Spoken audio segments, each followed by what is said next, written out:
Hello everyone, मैं पूजा और हम आचार्य प्रशांत जी की स्त्री पुस्तक का पार्ट 8 कर रहे हैं, जो है महिलाएं क्या पहने और क्या नहीं। इसका फर्स्ट पार्ट मैंने अपलोड कर दिया है। ये जो मैं अभी कर रही हूँ ये सेकंड पार्ट है। आइए अब हम स्टार्ट करते हैं। एक व्यक्ति का दूसरे व्यक्ति पर कितना आप नियंत्रण और अधिकार देना चाहते हैं और क्यों। जितना आप नारी को देह वासना और भोग की दृष्टि से देखोगे, उतना तो वो अपने शरीर को फिर एक शस्त्र की तरह इस्तेमाल भी करेगी। फिर उसको दोष मत देना।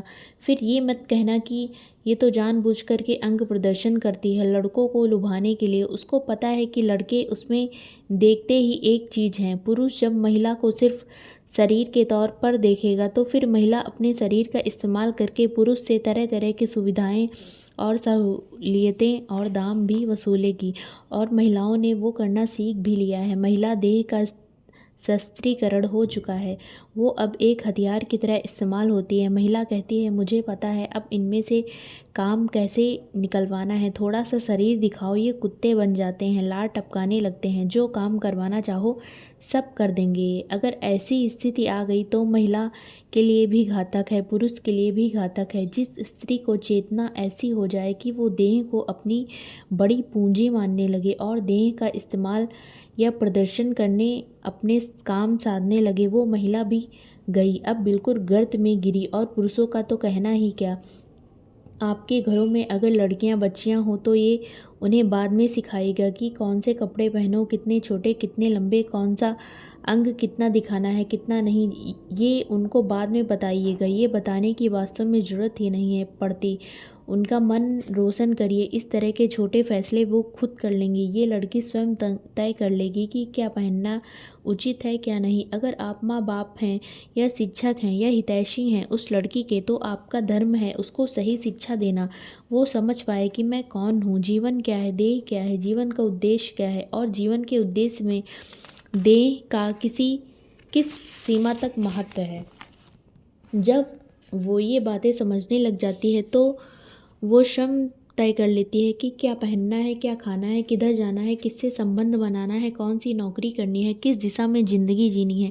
ये सारे फैसले वो खुद कर लेती है। महिला को आश्रित मत बनाए रखिए, मानसिक रूप से उसका पंगु मत बनाए रखिए। और नारीवाद के जो समर्थक हैं, जो कहते हैं कि महिलाओं को अधिकार होना चाहिए अपने अनुसार जीवन में चुनाव करने का, मैं अब उनकी राय से सहमत हूँ। पर ये भी समझ लीजिए कि अगर आप में सही चुनाव करने की विवेक की शक्ति और रोशनी ही नहीं और आपको हक दे दिया गया कि कुछ भी चुनो, तो आप अपने लिए कुछ बेहुदा ही चुनेंगी।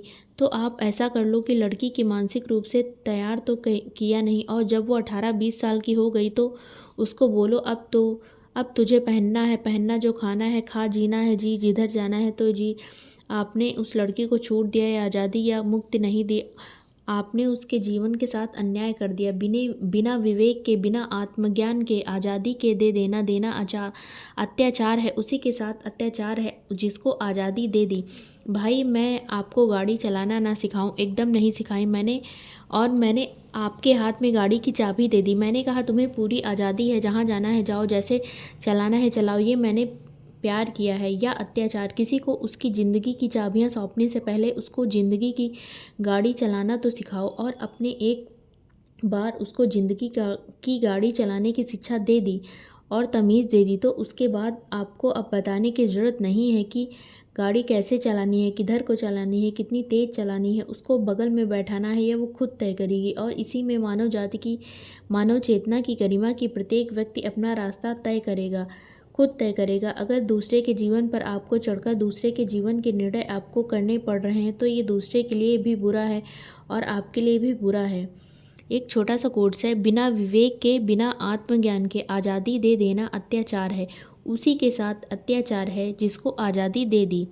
आगे प्रश्नकर्ता, नमस्कार आचार्य जी। आचार्य जी, मैं जब ये आपकी पूरी बात सुन रही थी तो मुझे लग रहा था कि पुरुष को तो हम ज़्यादातर ये कहते हैं कि वो स्त्री को देह मात्र देख रहा है, पर मुझे लगता है कि स्त्री भी स्वयं को देह मात्र समझ रही है औरत ने भी तो स्वतंत्रता का मतलब ये ले लिया है कि दिखावा करे या दें समझे खुद को या कम कपड़े पहने। मध्यम उम्र की कुछ महिलाएं उनको उनकी बेटियां समझा रही हैं कि ऐसा करिए ऐसा पहनिए, तो वो भी उनकी तरह हो रही हैं। तो इसका क्या इलाज है? तो माँ का कर्तव्य होना चाहिए था बेटी को समझाना, पर ये तो उल्टा हो रहा है। आजकल की बेटी माँ को चला रही है। आचार्य जी, माँ बेटी को तब समझा पाएगी ना जब पहले माँ को खुद समझ हो। दिक्कत सारी ये रही है कि हमारे पास समझ नहीं होती, हमारे पास आचरण के नियम होते हैं, उन्हीं आचरण के नियमों का पालन हमने पालन किया होता है। फिर जो अगली पीढ़ी होती है, हम चाहते हैं कि वो उन नियमों का पालन करे, तो इसमें कोई ना कोई विद्रोह करेगा। ईरान जैसी रूढ़िवादी समाज में भी भयानक विद्रोह हो गया, तो विद्रोह तो होगा ही होगा, और इसमें भी कोई बुराई नहीं है। बेटी अगर माँ को समझा रही है, बात उम्र की नहीं, बात चेतना की है। अष्टावक्र 11 साल के जनक रहे होंगे, कम से कम 40-50 साल के। तो एक किशोर एक प्रौढ़ को समझा रहा है, और जो प्रौढ़ व्यक्ति है वो सुन भी रहा है, प्रणाम करके सीख भी रहा है। इसमें कोई बुराई नहीं है कि माँ बेटी को समझाए, पर जैसा मैंने कहा कि माँ के पास पहले समझाने लायक चेतना होनी चाहिए, उसी तरह ये बेटी भी यदि माँ को समझा रही है तो उसके पास समझाने के लिए खुद की कोई समझ है क्या? समझ तो बहुत अच्छी चीज़ होती है, वो माँ से बेटी में जाए तो भी भला, और बेटी से माँ में आए तो भी भला। उसमें क्या बुराई है, क्या दिक्कत है? जब अंधे ठेलिए दोनों कूप पड़ंत, अंधा अंधे को रास्ता दिखा रहा है और दोनों जाकर कहाँ पड़े? कुएं में जाकर गिरे। कभी माँ बेटी को समझा रही है। रिश्ते ऐसे होते हैं जहाँ पर माएँ जरा झड़कर रहीं तो वहाँ बेटी को कहा जा रहा है तू ऐसे कर, तू ऐसे कर। माँ को कुछ पता ही नहीं बेटी को समझाना है। और ऐसे भी हो सकता है कि बेटी घर ज़्यादातर उदारवादी हो गया, तथाकथित रूप से आधुनिक हो गया। वहाँ बेटी कह रही है माँ मैं तुम्हें सिखाती हूँ कि क्या करना कैसे करना। वो दोनों ही स्थिति में वही बात है, अंधा अंधा ठेलिया दोनों को पड़ंत। सारा जोर दिमाग के खुलने पर होना चाहिए, मन की सफाई पर होना चाहिए, मन प्रकाशित होना चाहिए। मन शुद्ध हो गया, दृष्टि पैनी हो गई, तो ये बहुत छोटी बातें हैं कि क्या पहनोगे क्या नहीं, अरे देख लेगा। वो कुछ बड़ी बातों पर चर्चा करेगी या इन बातों पर चर्चा करेगा, या बहुत बड़ा मुद्दा है कि क्या पहनेंगे, क्या देख लेंगे, कुछ भी पहन लेगा, उसकी मर्ज़ी। और जिसको पहनना है उसके लिए भी बहुत बड़ी बात नहीं है क्या पहनना, वो भी कहता है ठीक है यही थोड़ी ही ज़िंदगी है। मैं सबसे बड़ा मुद्दा क्या पहनना और क्या साज श्रृंगार करना, जो महिला पहन लिया आगे बढ़े। साधुता का एक ही लक्षण यही होता है कि आपका मन ही नहीं करता इस बात पर बहुत ध्यान देने का कि पहनना क्या है। जो मिल गया सामने वो डाल लिया, अपना आगे बढ़ गए। भाई ज़िंदगी में इतने बड़े बड़े काम अभी बचे हुए हैं करने को, हम कितना समय कितनी ऊर्जा इस बात पर लगाए हैं कि बिल्कुल ठीक कपड़ा पहनना है और इसकी मैचिंग इससे कराओ, और कंधे में कितना इंच का कट होना चाहिए, और 3 इंच का कट होना चाहिए, 3.5 इंच का कट, फिर जाकर के उसको ठीक करा रहे हो। इतना वक्त किसके पास है? और ये मुद्दा इतना महत्वपूर्ण नहीं है कि हम इसको इतनी गंभीरता से लें। ये एक जागृत आदमी का लक्षण होगा। भाई एक आदमी अपने दिन का 20-30%, 40% अगर कपड़ों पर, अपने साज श्रृंगार पर लगा रहा है, तो इस आदमी के बारे में आप निश्चित रूप से क्या कह सकते हैं? काफ़ी बेहोश आदमी है। आदमी हो चाहे स्त्री, कोई अगर दिन का इतना समय और मन की इतनी जगह उसके कपड़ों को ही दे दो, तो ये बेहोशी के ही लक्षण है ना। ज़िंदगी में करने के लिए कुछ सार्थक होता है तो कोई कपड़े के बारे में इतना क्यों सोचता है? ना कोई अपने कपड़े के बारे में, ना दूसरे के कपड़े के बारे में। एक छोटा सा कोट्स है, सारा जोर दिमाग के खुलने पर होना चाहिए, मन की सफाई पर होना चाहिए। मन प्रकाशित हो गया, मन शुद्ध हो गया, दृष्टि पैनी हो गई, तो ये तो बहुत छोटी बातें हैं ना कि क्या पहनोगे क्या नहीं।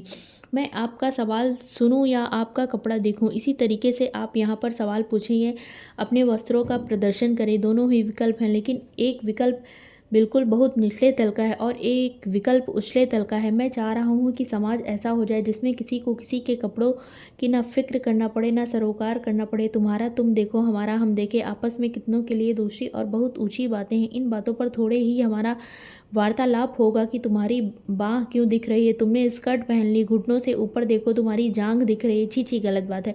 अब दो लोग बैठे हैं, आपस में उपनिषद की चर्चा करें। हम तो उपनिषदों में ऐसे कहीं पढ़ने को नहीं मिलता कि गुरु शिष्य को बोल रहा है ऐसी लंगोटी ठीक करो फिर बताऊंगा, तुम अंग प्रदर्शन कर रहा है, तेरी लंगोटी तेरी जांघ प्रदर्शित हो रही है।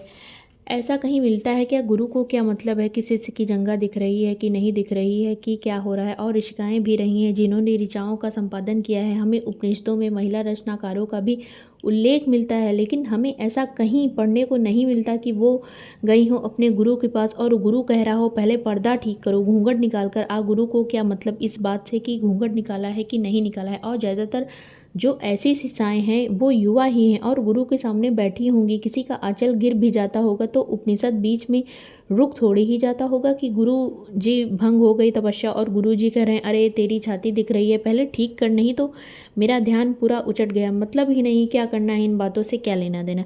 और ऋषि मुनि तो प्रख्यात है ना अपने नग्न घूमने के लिए। वो आपके घर पर आकर ही कहेगा भिक्षाम देहि तो आप क्या बोलेंगी उससे? कशनी संभाल, नग्न अश्लील तो साधु कहलाने योग्य नहीं। तू इस राष्ट्र गौरव पर कलंक है।